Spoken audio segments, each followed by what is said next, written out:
Hello students, welcome back to the channel. I really wish તમે બધા ઘરે safe છો, મજામાં છો અને લેક્ચર્સ એન્જોય કરી રહ્યા છો. સ્ટુડન્ટ્સ, આપણે ભણી રહ્યા છે ચેપ્ટર નંબર 7 પ્રાણી પેશી જે છે, જેને આપણે કહીએ છીએ પ્રાણીઓમાં રચનાત્મક સંગઠન. આ ચેપ્ટર અત્યારે આપણે ભણી રહ્યા છે. એની અંદર આપણે પ્રીવિયસ લેક્ચરમાં અધિચ્છદીય પેશી અને કોષીય જોડાણ જે છે એ આપણે કમ્પ્લીટ કરી ચૂક્યા છે. ઓકે,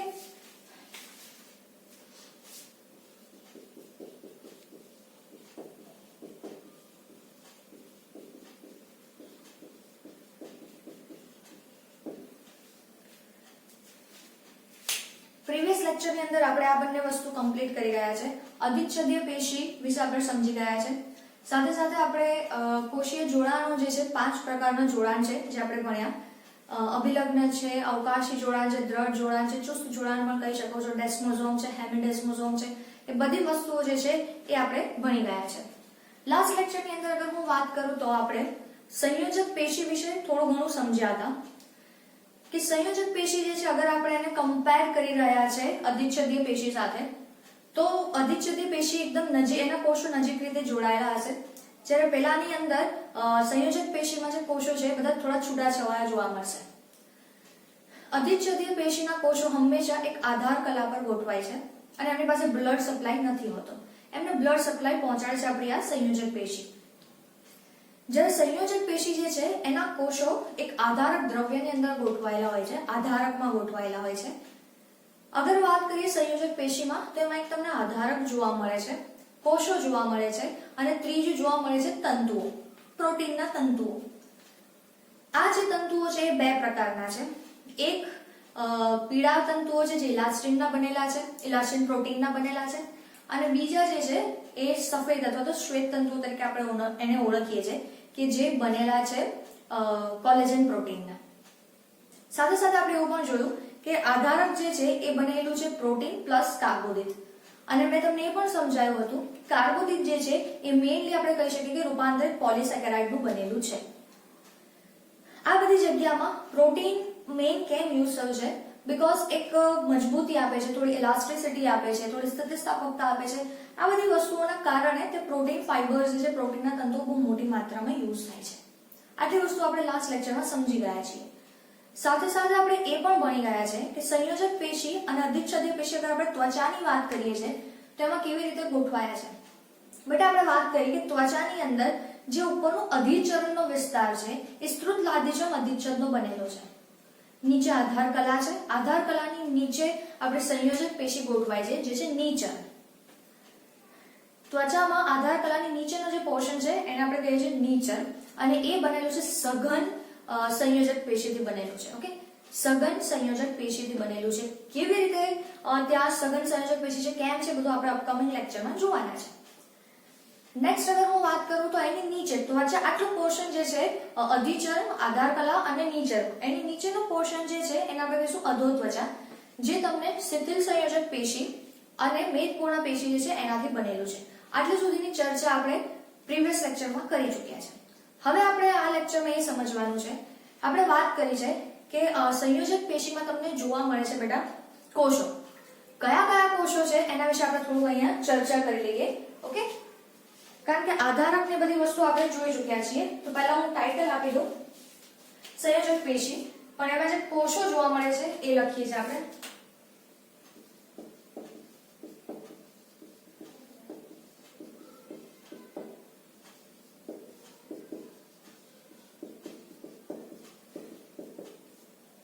કારણ કે આધારક શાનું બનેલું છે આપણે સમજી ચૂક્યા છીએ, પ્રોટીન તંતુઓ પણ આપણે સમજી ચૂક્યા છે. કયા કયા કોષો તમને આની અંદર જોવા મળે છે? તો આપણે ઘણા કહી શકીએ કે મેક્રોફેજ છે, હું લખતી જાઉં છું મેક્રોફેજ. હવે ભક્ષક કોષો તરીકે પણ ઓળખી શકીએ છીએ. માસ્ટ કોષો છે, ઇઓસિનોફિલ છે, તટસ્થ કણો છે, બેઝોફિલ છે. ઇવન આમાં તમને લોકોને ફિબ્રોબ્લાસ્ટ પણ જોવા મળશે. આવી રીતના ઘણા કોષો તમને આની અંદર એક મિનિટ ફિબ્રોબ્લાસ્ટ નીચે લખેલું તો આપણે અહીંયા ડ્રોઈંગ બનાવી શકીએ.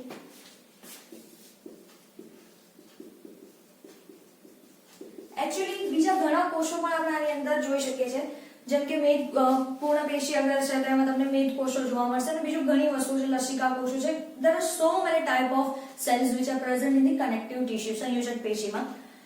બહુ મોટું આનું વર્ગીકરણ છે બેટા.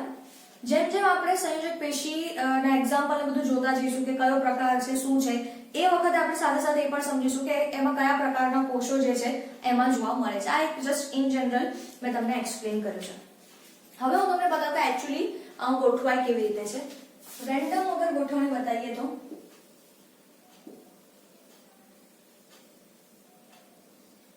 આવી રીતનું ફિબ્રોબ્લાસ્ટ જે છે એ સમવટ આવી રીતનું તમને જોવા મળશે. આમાં આવા અલગ અલગ કોષો તમને જોવા મળશે, પ્રોટીન તંતુઓ જોવા મળે છે, વચ્ચે વચ્ચે અહીંયા આપણને અમુક બીજા તંતુઓ પણ જોવા મળશે. એન્ડ ધીસ ઇઝ આધાર. તો તમે અહીંયાની ગોઠવણી પરથી આ વસ્તુ જોઈ શકો છો. ફિબ્રોબ્લાસ્ટ મેં અહીંયા અલગથી બતાવ્યું છે, એનું રીઝન છે એકચ્યુઅલી ફિબ્રોબ્લાસ્ટ જે છે એ તમને બધી જ સંયોજક પેશીમાં જોવા મળશે સિવાય રુધિર. તમે જાણકારી માટે, રુધિર જે છે આપણી વિશિષ્ટ પ્રકારની પ્રવાહી સંયોજક પેશી છે. રુધિરની અંદર તમને ફિબ્રોબ્લાસ્ટ નહીં જોવા મળે, બાકી દરેકે દરેક પેશી જે છે, બધી જ સંયોજક પેશી છે એની અંદર આપણને ફિબ્રોબ્લાસ્ટ જોવા મળશે. તો let me write this thing.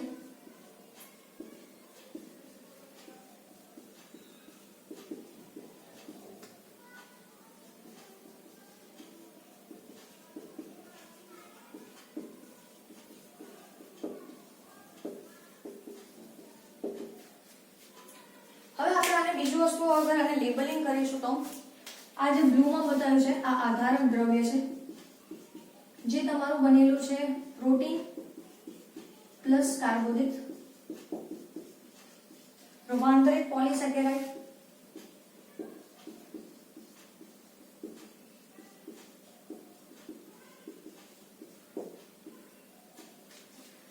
બીજા બાકીના જે કોષો છે રેન્ડમ અત્યારે અંદર કોષ કેન્દ્ર કે એના આકારના આધારે કંઈ બતાવી નથી રહી, બટ રેન્ડમ તમે કોઈ બી કોષ લખી શકો છો. માસ્ટ કોષો છે, લસિકા કોષો છે, ઇઓસિનોફિલ છે, તટસ્થ કણો છે, એનીથિંગ. ઓકે, આ બધા અગર આપણે જોઈએ તો આ બધા કોષો છે જે આપણને સંયોજક પેશીમાં જોવા મળશે. અહીંયા બેટા એક ઇમ્પોર્ટન્ટ વાત છે જે મારે તમને ડિસ્કસ કરવાની છે. આમાં મારે તમને એ એક્સપ્લેન કરવાનું છે આ આધારકનું નિર્માણ કોણ કરે છે. કારણ કે આપણે જ્યારે આગળ સંયોજક પેશીમાં થોડું આગળ જોઈશું તો તમને સમજ પડશે કે આ આધારક જે છે એ અમુક વસ્તુઓમાં થોડું ચેન્જ પણ થઈ જાય છે. ફોર એક્ઝામ્પલ અગર હું તમને કહું તો આપણે કાસ્થિ અને અસ્થિ, આઈ થિંક તમને અસ્થિ તો બધાને જ ખબર હશે. કાસ્થિ મતલબ અહીંયા બધે જોવા મળે છે. કાસ્થિની વાત કરીએ તો એમાં તમને થોડું અલગ પ્રકારનું જોવા મળશે. તો એક વસ્તુ અહીંયા મારે તમને ક્લિયર કરવી છે, ક્લેરિફાય કરવું છે. આ જે કોષો છે સંયોજક પેશીમાં છે ને બેટા, બધા બહુ કોષો છે. અલગ અલગ સંયોજક પેશીમાં અલગ અલગ કોષો જોવા મળશે. દરેક કોષો, માની લો એક ઉદાહરણ આપું, જેમ કે આપણે 3 મેં તમને નામ કીધા. પ્રવાહી સંયોજક પેશી રુધિરની વાત કરી છે આપણે, ત્યારબાદ આપણે સઘન અનિયમિતની વાત કરી છે, એના પછી આપણે શિથિલ સંયોજકની વાત કરી છે, મેદપૂર્ણ પેશી. આ બધા નામથી જસ્ટ હવે તમે પરિચિત છો કે આ બધા જે છે સંયોજક પેશી છે. તો અહીંયા તમે 4 અલગ અલગ પ્રકારની સંયોજક પેશી જોઈ લીધું. કાસ્થિ અને અસ્થિ પણ મેં તમને કીધું કે આપણી સંયોજક પેશી છે. આ બધી જે પેશીઓ છે બેટા સંયોજક પેશી, એની અંદર બધામાં તમને અલગ અલગ પ્રકારના કોષો જોવા મળશે. મોસ્ટલી સેમ હશે, પણ સપોઝ હું એક એક્ઝામ્પલ આપું કે મેદપૂર્ણ પેશી છે તો તમને એમાં મેદ કોષો જોવા મળશે જે તમને અસ્થિમાં જોવા નહીં મળે. ફિબ્રોબ્લાસ્ટ તમને બીજા બધામાં જોવા મળશે, તમને રુધિરમાં જોવા નહીં મળે. અસ્થિમાં તમને અસ્થિ કોષો જોવા મળશે જે તમને બાકી કોઈ પણ પેશીમાં જોવા નહીં મળે. ખ્યાલ આવી રહ્યો છે? એ આપણે જેમ જેમ પેશીઓ આગળ સમજતા જઈશું એમાં નવા કયા કોષો એડ થાય છે હું તમને બિલકુલ એક્સપ્લેન કર્યા કરીશ. આ એક ઇન જનરલ વાત કરેલી છે. કહેવાનું એ છે કે દરેક અલગ અલગ સંયોજક પેશી જે છે એનું આધારક દ્રવ્યનું નિર્માણ એમાં રહેલા કોષો કરે છે. મતલબ આ આધારક દ્રવ્યનું જે નિર્માણ થઈ રહ્યું છે એ નિર્માણ કોના દ્વારા કરવામાં આવે છે? તો આ બધા કોષો દ્વારા. આ બધા કોષો જે છે એ અમુક દ્રવ્યોનો સ્ત્રાવ કરે છે અને એ બધું ભેગું થાય છે અને શાનું નિર્માણ કરે છે બેટા? આધારકનું. ઇટ ઇઝ પ્યોરલી પ્રોટીન અને કાર્બોદિત જોવા મળશે તમને, રૂપાંતરિત પોલિસેકેરાઇડ કરેક્ટ છે, પણ બધામાં સેમ પ્રોટીન નહીં હોય. બધામાં કોઈકમાં અલગ અલગ પ્રોટીન છે, બધામાં અલગ અલગ પ્રોટીન છે. ફોર એક્ઝામ્પલ તમે લઈ લો અસ્થિ છે તેમાં તમને ઓસ્ટિન જોવા મળશે, કાસ્તિ છે તો એમાં તમને કોન્ડ્રીન પ્રોટીન જોવા મળશે. એટલે બધામાં આવવાનું તો પ્રોટીન છે, પણ પ્રોટીન બી ઘણા બધા પ્રકારના છે બેટા, અલગ અલગ પ્રકારના પ્રોટીન છે. ઓકે, તો બધામાં પ્રોટીન અલગ અલગ થઈ જશે. તો તમને ક્યારે એવું ચોક્કસપણે વાળું નહીં કે આ વસ્તુ જોવા મળે છે, અને એ વસ્તુ તમને બુકમાં બી નથી આપી, પણ આપણે ઇન્ડિવિજ્યુઅલ જ્યારે અત્યારે આપણે સંયોજક પેશી ભણીશું ત્યારે આપણે એ વસ્તુ અંદર કન્સિડર કરતા રહીશું. એઝ ઓફ નાઉ તમે એટલું યાદ રાખો, દરેક કોષો છે સંયોજક પેશીમાં જે રહેલા છે, ઇન જનરલ કોષો, સામાન્ય આ બધા કોષો છે એ તો ખરા, પ્લસ દરેક પેશી પાસે પોતાના આગવા કોષો પણ છે, સ્પેશિયલ કોષો જે ખાલી એક પેશીમાં જોવા મળશે, બીજામાં જોવા નહીં મળે. અને એ જ કોષો છે જે અમુક દ્રવ્યનો સ્ત્રાવ કરશે, અમુક પ્રોટીન અને અમુક કાર્બોદિતનો સ્ત્રાવ કરશે, અને એ વસ્તુ ભેગી થઈને શું બનાવે છે? આધાર. એ લોકો સ્ત્રાવ બિલકુલ પ્રોટીનનો જ કરશે, કાર્બોદિતનો કરશે, પણ અલગ અલગ. ફાઇન, આપણે એમાં જવાની જરૂર નથી. તો આટલું તમે પહેલા ડ્રો કરીને નોટ ડાઉન કરી લો. પછી આપણે સૌથી ઇમ્પોર્ટન્ટ છે સંયોજક પેશીનું વર્ગીકરણ, એ આપણે સમજી લઈએ. આટલું પહેલા નોટ ડાઉન કરી લો.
હવે આપણે સંયોજક પેશીનું વર્ગીકરણ જોઈ લઈએ.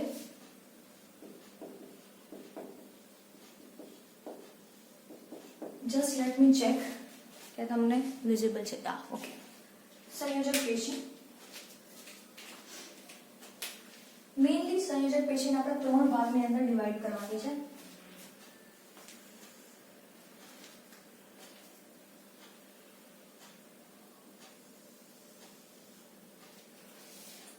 સૌથી પહેલા શિથિલ સંયોજક પેશી, એના પછી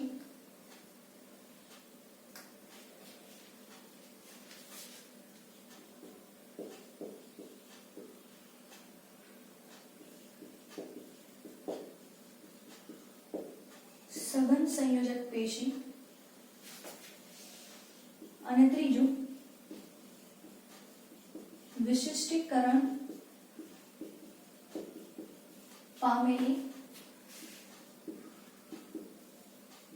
સંયોજક પેશી, કે જે વિશિષ્ટીકરણ સ્પેશિયલ છે.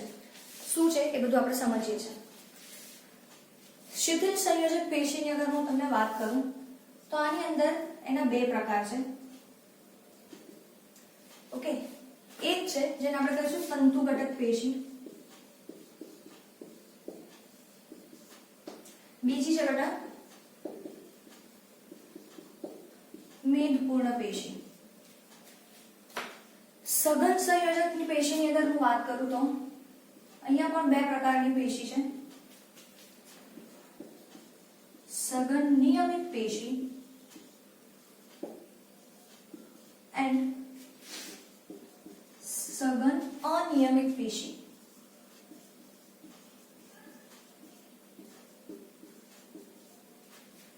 વિશિષ્ટીકરણ પામેલી પેશી છે એમાં 2 છે.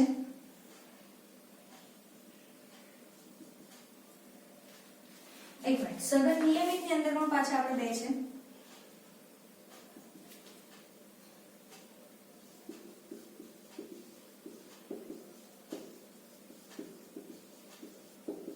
કાસ્તિબંધ અને અસ્થિબંધ. વિશિષ્ટીકરણમાં એક છે કંકાલ અને બીજી છે પ્રવાહી સંયોજક પેશી.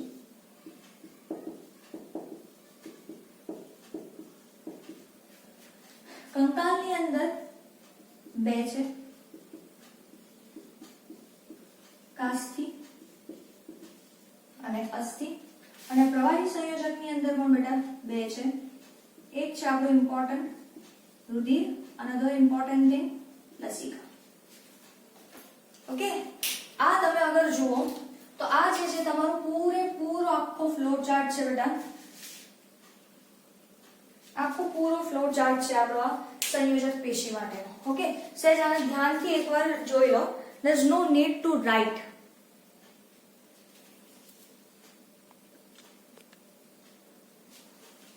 ઓકે, જુઓ 3 પ્રકારની સંયોજક પેશી છે મેઇનલી. એક જે છે એને આપણે કહીએ છીએ બેટા શિથિલ સંયોજક. હું પછી તમને આ બધી વસ્તુ હમણાં સમજાવું છું. શિથિલ સંયોજક. બીજી છે સઘન. જો શિથિલ મતલબ એકદમ ઢીલું પૂછું, લૂઝ અરેન્જ છે. સેકન્ડ છે સઘન સંયોજક. સઘન મતલબ એકદમ ટાઇટલી પેકિંગમાં છે. અને ત્રીજું છે વિશિષ્ટ પ્રકારની, કે ભાઈ નોર્મલ કરતા કંઈક અલગ જોવા મળશે, થોડીક વિશિષ્ટ પ્રકારની પેશી છે, તો આપણે એને કહીએ છીએ વિશિષ્ટીકરણ પામેલી સંયોજક પેશી. ઓકે, હવે અગર આપણે જોઈશું તો શિથિલ સંયોજક પેશીમાં તમને 2 જોવા મળે છે. એક છે તંતુ ઘટક અને બીજી છે મેદપૂર્ણ પેશી. એક છે તંતુ ઘટક અને બીજી છે મેદપૂર્ણ પેશી. આના વિશે મેં તમને વાત કરી હતી. અધોત્વચીય જોવા મળે છે બેટા. આપણે ત્વચાની નીચેનો જે ભાગ છે, અધોત્વચીય ભાગ છે, ત્યાં જે આપણને 2 પ્રકારની પેશી જોવા મળે છે. એક છે તંતુ ઘટક અને બીજી છે મેદપૂર્ણ પેશી. આ બંને તમને અધોત્વચીય જોવા મળે છે, ત્વચાની નીચેના ભાગમાં. ઓકે, અધોત્વચા. સઘન સંયોજક પેશી એકદમ ટાઇટલી અરેન્જની અગર વાત કરીએ તો આ પણ યાદ કરો. સઘન નિયમિત તમને અસ્થિ અને કાસ્થિ બંધમાં જોવા મળે છે.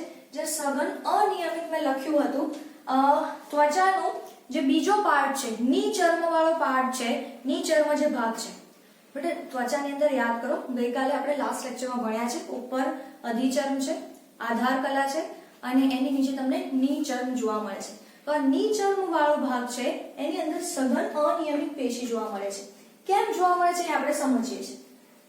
અને ત્રીજું છે વિશિષ્ટીકરણ પામેલી સંયોજક પેશી છે. આ વિશિષ્ટીકરણ પામી છે એટલે ઓબ્વિયસલી એક સ્પેશિયલ જ હશે. તો એમાં કંકાલ એક તો કે જે આપણા કંકાલ સાથે આખું સંકળાયેલું છે. આપણા કંકાલમાં 2 જ વસ્તુઓ છે ને, કાસ્થિ છે અને અસ્થિ છે.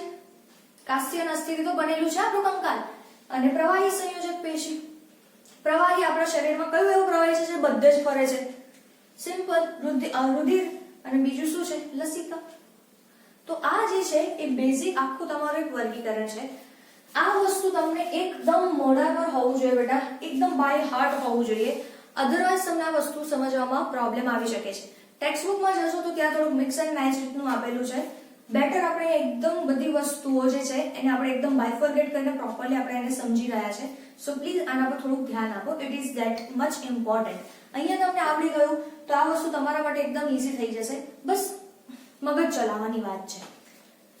જેમ કે એક ઉદાહરણ આપું તમને. આ બધી જ વસ્તુઓમાં શિથિલ સંયોજક પેશીની અગર હું વાત કરું બેટા, શિથિલ સંયોજક પેશી નામથી આપણને ખબર પડે શિથિલ છે, લૂઝ છે. તો ત્યાં આપણને બહુ વધારે અમાઉન્ટની અંદર પ્રોટીનના તંતુઓ જોવા મળશે? ના. પ્રોટીનના તંતુઓ બિલકુલ હાજર છે, નથી એવું નથી, બિલકુલ છે, પણ વધારે અમાઉન્ટમાં નથી, એટલે તો એ લૂઝ છે, છૂટી છવાઈ છે. સઘન નામ પરથી જ આપણને સમજ પડે ને, સઘન નામ પરથી જ સમજ પડે એકદમ ટાઇટલી, એકદમ ગોઠવાઈને ચીપકીને એકદમ ટાઇટ પેકેજિંગ વાળી છે, સઘન છે. તો ત્યાં આપણે બિલકુલ કહી શકીએ કે સઘન છે, મજબૂતી આવશે. તો ત્યાં તમને વધારે અમાઉન્ટમાં થોડા પ્રોટીનના તંતુઓ જોવા મળશે. આની અંદર તો આપણે આને અલગ જ રાખી છે, પછી થોડી ચર્ચા કરીશું. એના પછી આગળ આપણે વાત કરીએ, થોડુંક સમજો. તંતુ ઘટક કદાચ તમને નામ પર એટલું સમજ નહીં પડે, પણ શું છે હું તમને સમજાવું છું. ઓકે, મેદપૂર્ણ પેશી છે. મેદપૂર્ણ પેશીની વાત કરીશું તો નામથી જ ખબર પડશે મેદપૂર્ણ મતલબ એમાં તમને કયા વિશેષ પ્રકારના કોષ જોવા મળશે. જે આપણે લિસ્ટ બનાવ્યો બેટા, એના સિવાયના કંઈક અલગ પ્રકારના કોષ જોવા મળશે? બિલકુલ જોવા મળશે. કયા કોષો જોવા મળશે? મેદ કોષો તમને જોવા મળશે. મેદપૂર્ણ પેશી છે તો ઓબ્વિયસલી એમાં કયા કોષો જોવા મળશે? મેદ કોષો. સિમ્પલ. ફાઇન. તો પહેલા આ તમે નોટ ડાઉન કરી લો, પછી હું તમને આ દરેક વસ્તુ અમુક જગ્યાએ શું છે શું નહીં એના વિશે સમજાવું છું, એક્સપ્લેન કરું છું. પછી આપણે આગળ ચર્ચા કરીએ. આ બધી જ પેશી ઇન્ડિવિડ્યુઅલ, આ બધી જ પેશી જે છે એ આપણે સમજવાની છે, બધી જ પેશી સમજવાની છે. ફાઇન. તો આ પહેલા તમે નોટ ડાઉન કરી લો, બહુ વ્યવસ્થિત રીતે લખજો.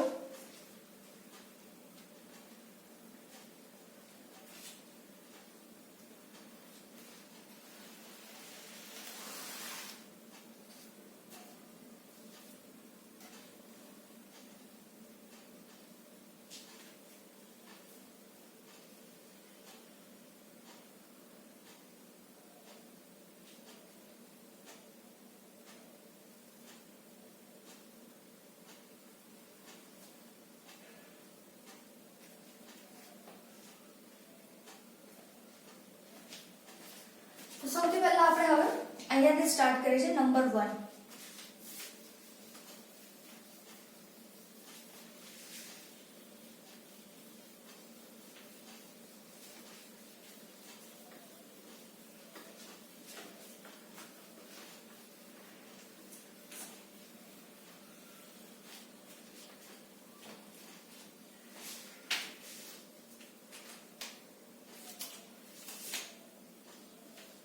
ફર્સ્ટ ઓકે પહેલા એ શિથિલ સંયોજક પેશી.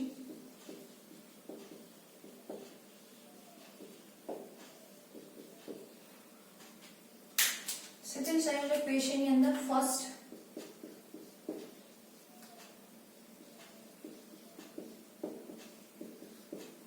તંતુ ઘટક પેશી. હું અગર આની વાત યાદ કરાવું તો આના પોઈન્ટમાં સૌથી પહેલા તમે એક વસ્તુ યાદ રાખી લો કે આ જે છે એ સૌથી નબળી પેશી છે. ઓકે, સૌથી નબળી વીકેસ્ટ પેશી છે, સૌથી નબળી. અને ઇતિહાસ ગવાહ છે જે સૌથી નબળું હશે એ તમને સૌથી વધારે માત્રામાં જોવા મળશે. તો બીજો પોઈન્ટ આનો લખવો પડે આપણે, સૌથી વધુ પ્રમાણમાં જોવા મળતી પેશી. ઓકે, સી બેટા મને તમને એક બીજી પણ વાત કહેવી છે કે સ્ટુડન્ટ્સ જે છે સમટાઈમ્સ અમને એવું ફીલ થતું હોય છે like something extra things. Okay, અહીંયા અમે તમને એ બધું જ કન્ટેન્ટ આપી રહ્યા છે, બધો જે કોન્ટેન્ટ તમને મળી રહ્યો છે which is given in your NCERT, અને જે પણ એક્સ્ટ્રા જે તમને પૂછાય એવું છે, જે રીતનું કામનું છે એવું પૂછી રહ્યા છે. કોઈ બી વસ્તુમાં અગર તમારે જવું તો તમે બહુ ડિટેલમાં જઈ શકો છો, સ્પેસિફિક એ લેવલ પર જઈને. ફોર એક્ઝામ્પલ અગર મારે કંઈક રોગોની અંદર વાત કરવી છે તો તમે બહુ ડિટેલમાં પણ હું જઈ શકું છું, એમબીબીએસ લેવલનું પણ તમને એક્સપ્લેન કરી શકું છું, વી કેન ટીચ. પણ એમબીબીએસમાં એ તમારે ત્યાં જઈને ભણવાનું છે. એમબીબીએસમાં જતા પહેલા તમારે કેટલું ભણવાનું છે, કઈ ડાયરેક્શનમાં ભણવાનું છે, દેટ વી નો. ઓકે, તો એકદમ ડેપ્થમાં જઈને ઘણી બધી વસ્તુ, સપોઝ એ તંતુ ઘટકની વાત છે from NCERT and other than that, કે એનસીઈઆરટી ના થોડાક બહારના આપણે અમુક સિલેક્ટેડ પોઈન્ટ્સ છે એ જ તમારા કામના છે. બહુ જ બધું કરવાની જરૂર નથી કે આપણે આવ્યું એટલું બધું જ સંગ્રહ કરવાની જરૂર નથી. જે નથી કામનું એ તમારે ત્યાં જ અત્યારે આ લેવલ પર તમારે જેટલું જરૂરી છે from NCERT as well as જે થોડું અમે કહીએ છીએ એક્સ્ટ્રા, એ બહુ જ વધારે એક્સ્ટ્રા કરવાની જરૂર નથી. એ તમે એક વસ્તુ માઇન્ડમાં યાદ રાખજો. ઓકે, તમારે નીટ ક્રેક કરવાની છે સો દેટ તમે મેડિકલની અંદર કે કોઈ બી બીજી ફિલ્ડમાં કોઈ બી બ્રાન્ચમાં તમે એડમિશન લઈ શકો. બાકીની વસ્તુઓ છે તમારે ત્યાં જઈને ભણવાનું છે, અને એડમિશન લેવા માટે you have to crack NEET. તો ખોટું એવું કંઈ મગજમાં કે માઇન્ડમાં એવું કંઈ રાખવાની જરૂર નથી, just go with us. Fine. Okay, સૌથી નબળી પેશી છે, સૌથી વધુ પ્રમાણમાં જોવા મળતી પેશી છે. બીજું, અગર આપણે આના વિશે વાત કરીએ કે આપણને આ પેશી ક્યાં જોવા મળે છે, અગર એની વાત કરીશું કે આ પેશી ક્યાં જોવા મળશે, તો જસ્ટ રિમાઇન્ડ કરો કે આ આપણને ક્યાં જોવા મળે છે. આ ક્યાં જોવા મળે છે? લાસ્ટ લેક્ચરમાં જ આપણે આના વિશે વાત કરી હતી કે અહીંયા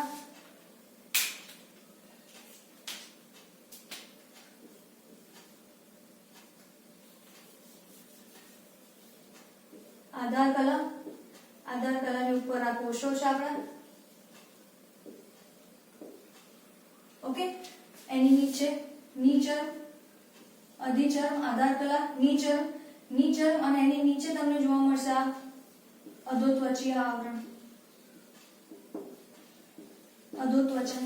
આ અધોત્વચાની અંદર તમને અહીંયા શું જોવા મળે છે બેટા? તંતુ ઘટક પ્લસ મેદપૂર્ણ પેશી.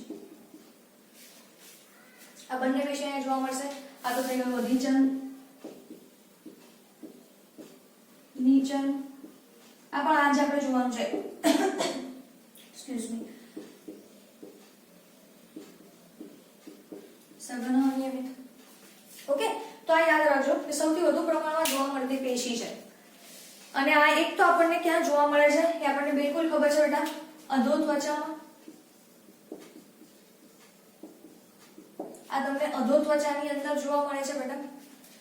બીજું મેઇનલી થોડુંક રિમાઇન્ડ કરો, ચેતાકોષ વાળો આપણે આઈ મીન ચેતાતંત્ર વાળો જે 21મું ચેપ્ટર છે આપણે જે ભણ્યા એ ચેપ્ટરની અંદર મેં તમને જ્યારે ચેતા શું છે એક્સપ્લેન કર્યું ત્યારે મેં તમને કીધું હતું સીએનએસ સિવાય ઓકે એટલે મગજ અને કરોડરજ્જુ સિવાય બહાર બધી જગ્યાએ જ્યાં અક્ષતંતુ ફેલાયેલા છે અને એની આજુબાજુ એક સંયોજક પેશીનું આવરણ જોવા મળે છે એને આપણે કહીએ છીએ ચેતા.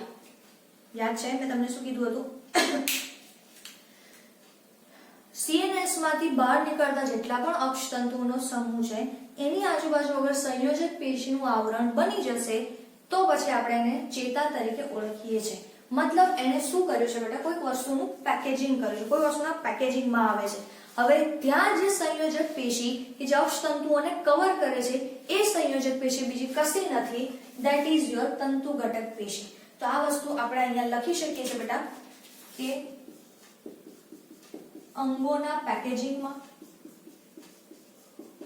ઓકે, બીજું ઇવન ખાલી અંગોનું નહીં, એટલા અંગોનું પેકેજિંગ નહીં, અંગોનું પણ પેકેજિંગ, સાથે સાથે ચેતા,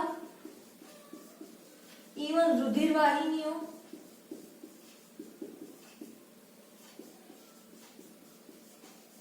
આના પણ પેકેજિંગની અંદર તમને કઈ પેશી જોવા મળે છે?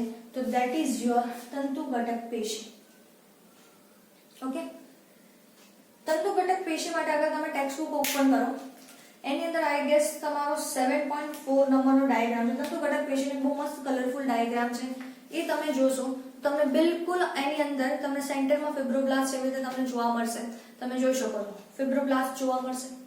આજુબાજુ ઉપર નીચે અલગ અલગ તમને કોષો જોવા મળશે. રેડ કલરનો છે, પર્પલ કલરનો છે, એક કોષ છે જેની અંદર કોષ કેન્દ્ર આપણે હેડફોન પહેર્યો ને, હેડફોન એ ટાઈપનું જોવા મળશે. એ બધા તમારા જે કોષ છે એ તમારા બીજા કોઈ કોષ નથી બેટા. ઇઓસિનોફિલ છે, બેઝોફિલ છે, અનિયમિત આકારનો કોષ તમને જોવા મળશે, ધેટ ઇઝ ભક્ષક કોષ છે. આ બધા કોષો છે. સાથે સાથે તમને અગર તમે એને ઓબ્ઝર્વ કરશો તમને I think left hand side પર ઓર એક નાનો એવો કોષ જોવા મળશે જેમાં આગળ અંગૂઠી, આપણે રિંગ પહેર્યો ને, લાઈક રિંગ પહેર્યો એવું દેખાય છે. વેઇટ, એ હું તમને સમજાવું છું શું છે. આઈ વિશ કે તમને આ વસ્તુ અહીંયા ક્લિયર થઈ ગઈ છે કે આ શું કામ કરે છે. ફાઇન. બીજી આપણે પેશી પર જોઈએ. સેકન્ડ પેશી, શિથિલ સંયોજકમાં આપણે બીજી પેશી જે છે ધેટ ઇઝ મેદપૂર્ણ પેશી, એ પણ સેજ સમજી લઈએ આપણે.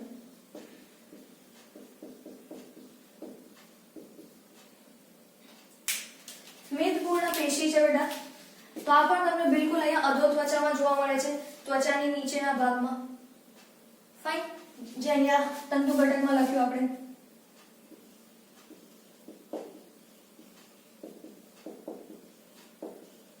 અને અધો ત્વચાની અંદર બેટા આ મેદપૂર્ણ પેશીની હાજરી છે એના કારણે આપણે ઉષ્મા અને ઉર્જાને બહાર નીકળતી, બહાર એકદમ છટકી જતી અટકાવે છે. એના માટે આપણે લોકો ઉષ્ણ રુધિર જે છે એ આપણા ઉષ્ણ રુધિર વાળા પ્રાણીઓ અને આપણે આપણા બોડીનું ટેમ્પરેચર મેન્ટેન કરવા વાળા, નિયમન કરવા વાળા પ્રાણીઓમાં આપણે ગણના થાય છે.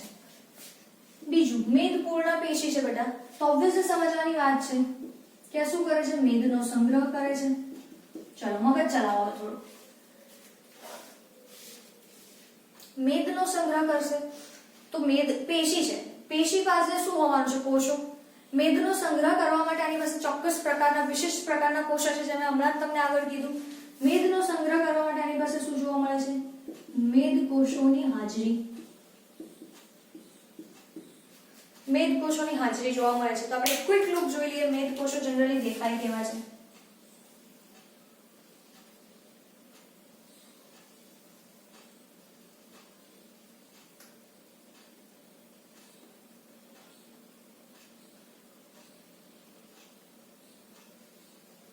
કાઇન્ડ ઓફ આવું રિંગ રીતનું જોવા મળે છે. આ ભાગની અંદર મેદનો સંગ્રહ થાય છે, મેદનો સંગ્રહ કરતો વિસ્તાર, અને આ છે કોષ કેન્દ્ર. બિલકુલ આ રચના તમને આઈ થિંક ડાયાગ્રામ 7.4 બી ની અંદર તમને આ મેદ કોષ જે છે એની મેદપૂર્ણ પેશીમાં તમને આ વસ્તુ આપેલી છે, પણ આ વસ્તુ તમને ઇવન તંતુ ઘટકમાં બી આપેલી છે. બટ એ આપ્યું છે આપણે એને છોડ દો. ડિસ્ક્રિપ્શનમાં એક વસ્તુ યાદ રાખજો, મેદ કોષો ખાલી ને ખાલી તમને મેદપૂર્ણ પેશીમાં જોવા મળશે.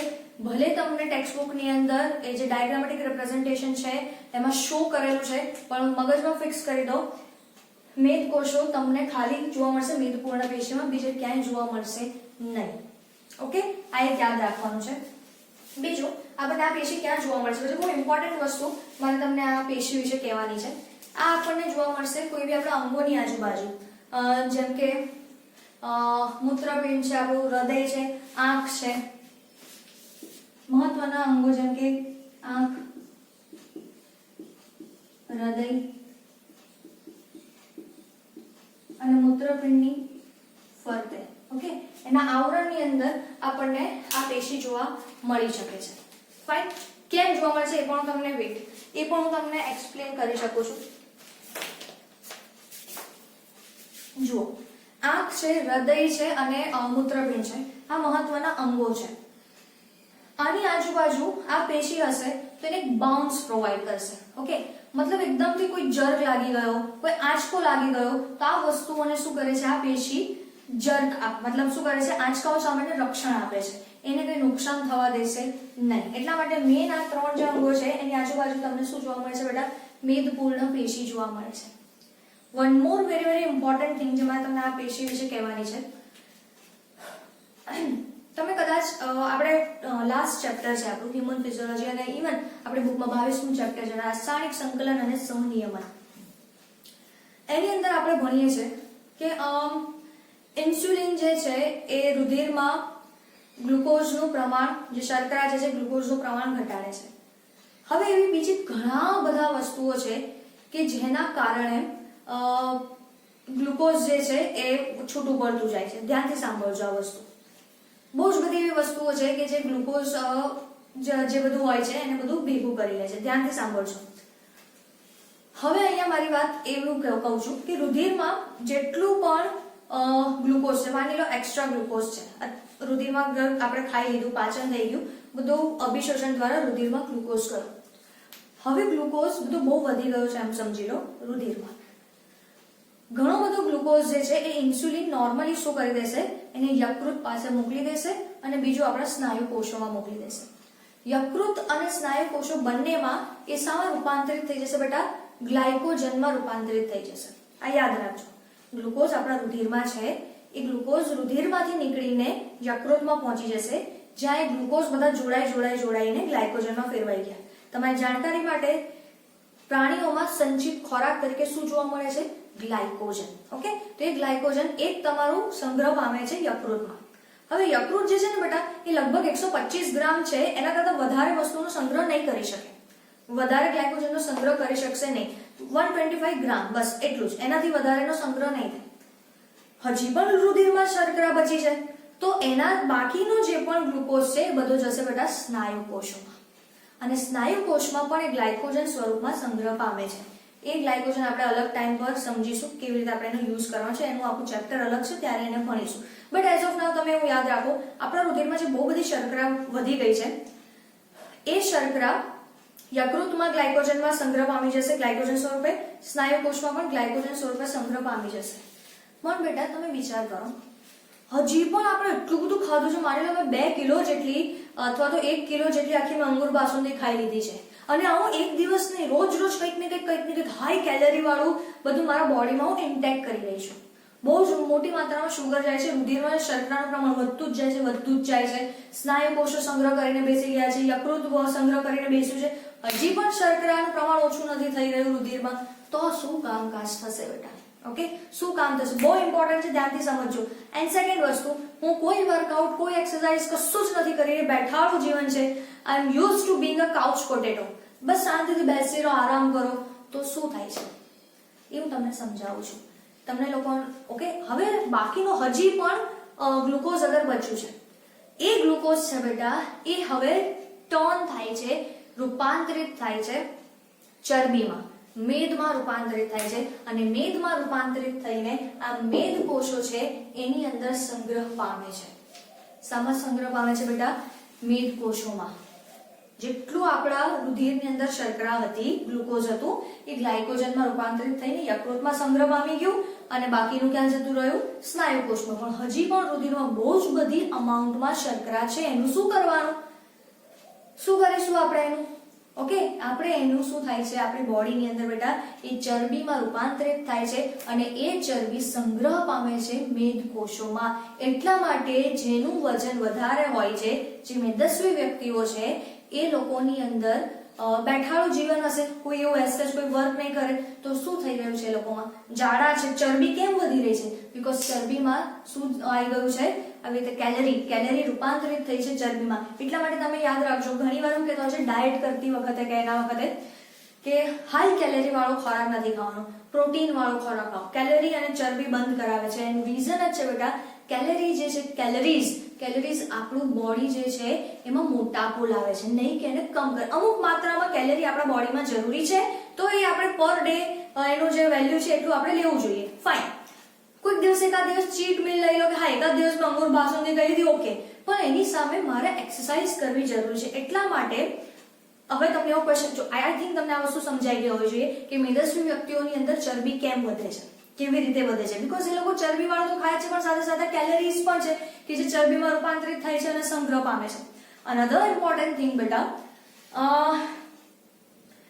જે પણ એવા જાડા લોકો હોય છે અથવા તો કોઈ એ લોકોને શું કહે છે, ઇવન ડાયાબિટીસ વાળાને પણ તમે જોજો એવું કહે છે કે એક્સરસાઇઝ કરો. એક્સરસાઇઝ કરવા માટે પુશ કરવાનું હોય છે કે એક્સરસાઇઝ કરો, એમને તમે પ્રોત્સાહન આપો કે લોકો એક્સરસાઇઝ કરે. કેમ એક્સરસાઇઝ કરે? એક્સરસાઇઝ કરવા માટે એમને પુશ કરવાના હોય છે. રીઝન શું છે બેટા, સમજો. અગર મારી બોડીમાં જેટલો બી ગ્લુકોઝ આવ્યો છે રુધિરમાં, એ યકૃતમાં જતો રહ્યો, સ્નાયુ કોષમાં જતો રહ્યો અને હજી બાકીનો રુધિરમાં છે. મગજ ચલાવો બેટા. હવે હું અગર એક્સરસાઇઝ કરું છું, બરાબર રનિંગ કરી રહી છું, રનિંગ કરું છું, તો મતલબ મને શું જોઈશે? દોડવા માટે મને શાની જરૂર પડશે બેટા? ઉર્જાની. દોડવા માટે બેટા મને શાની જરૂર પડે છે? ઉર્જાની. ઓકે, અને ધ્યાનથી સાંભળજો, તમે લોકોએ આ બિલકુલ સાંભળ્યું હશે, જારક શ્વસન. આ થોડું એક્સ્ટ્રા છે પણ સમજી લેજો, આ તમારા એની હાઉ લિંકમાં છે જ. જારક શ્વસન તમે નામ સાંભળ્યું હશે. હવે મારી પાસે રુધિરમાં, સપોઝ આ મારી રુધિર વાહિની છે, અહીંયા બધો બહુ ગ્લુકોઝ છે. ઓકે, ગ્લુકોઝ છે. જારક શ્વસન ચાલુ થઈ જશે, આ ગ્લુકોઝ અહીંયા આવી ગયું, આ ગ્લુકોઝનું જારક શ્વસન થશે બેટા, અને આ ગ્લુકોઝ યુઝ થઈ જશે. આવી રીતે બધા અલગ અલગ ગ્લુકોઝ યુઝ થશે અને લાસ્ટમાં અહીંયા તમને નામ સાંભળ્યું હોવું જોઈએ, ગ્લાયકોલિસિસની પ્રક્રિયા. પછી તમે 8મા ચેપ્ટરમાં ક્રેબ્સ ચક્ર તમે સાંભળ્યું હશે. આ બધી થઈને મારી બોડીમાં એટીપી ઉત્પન્ન થાય છે. એટીપી મતલબ ઉર્જા. દોડવા માટે મને શાની જરૂર પડશે બેટા? ઉર્જાની જરૂર પડશે. તો હું દોડીશ, મારા શરીરને ઉર્જાની જરૂર છે, મારા કોષોને શું જોઈશે? ઉર્જા ઉત્પન્ન કરવા માટે સૌથી મેઇન વસ્તુ શું છે બેટા? ગ્લુકોઝ. મારી બોડી શું કરશે? મારા દરેક કોષો શું કરશે? રુધિરમાંથી જેટલા પણ ગ્લુકોઝના અણુ છે, બધા ગ્લુકોઝના અણુ લઈ લેશે. એ બધા અણુ લઈને જારક શ્વસન કરીને એટીપી મુક્ત કરશે. એટલે હું દોડીશ તો એનાથી શું થશે બેટા? જે એક્સ્ટ્રા આવી રીતે વારે ગ્લુકોઝ લેતા જાય છે. હવે તમે મને કહો, અહીંયા ગ્લુકોઝનું પ્રમાણ આટલું બધું હતું, એની બદલે પાછું શું થઈ ગયું? ઓછું થઈ ગયું. સમજ પડે છે? આ રીઝન છે કે ડાયાબિટીસ વાળાઓને અને જે મોટા થોડા મેદસ્વી વ્યક્તિઓ છે એ લોકોને એક્સરસાઇઝ કરવાનું કહે છે. Exercise is good for everyone. Okay, બધાએ કરવી જોઈએ, જેથી આપણે બી અગર કશું ખાઈ લઈએ તો આપણને બી આવો કોઈ પ્રોબ્લેમ આવે નહીં. તો આ વસ્તુ પણ મેં તમને એક્સપ્લેન કરી કે મેદપૂર્ણ પેશી અને આને કેવી રીતે કનેક્શન છે. ખાસ યાદ રાખજો, આ વસ્તુ તમારે ઇવન 22મા ચેપ્ટર સાથે પણ લિંક છે બેટા. અગર આપણે એ ચેપ્ટર નથી ભણ્યા તો આપણે ડેફિનેટલી એ ચેપ્ટરનું વન શોટ રિવિઝન બનવાનું છે કે જેની અંદર હું તમને 2 કલાક કેટલાની અંદર આપણે એક આખું ચેપ્ટર કવર કરવાનું છે. સો ત્યારે પણ તમે એને જોઈન કરી અને એને જોઈ શકો છો. તો ત્યાં આ બધી વસ્તુઓ હું એક્સપ્લેન કરવાની છું કે કેવી રીતે કઈ વસ્તુ એકબીજાથી કનેક્ટેડ છે. ફાઇન. બટ એઝ ઓફ નાઉ આજે મેં તમને સમજાવ્યું છે. આઈ વિશ કે તમને એકદમ ડિટેલમાં આ વસ્તુઓ સમજાઈ ગઈ હશે. તો આટલું તમે નોટ ડાઉન કરી લો. અને આ પણ એવું છે તો હું જે બોલું છું અહીંયા કદાચ મેં ના લખ્યું હોય આ વસ્તુ, તો એ તમે જે મેં બોલ્યું છે એને પણ વારે પોઝ થોડું કરી અને સાથે સાથે તમે લખી શકો છો. તો આટલું નોટ ડાઉન કરી લો.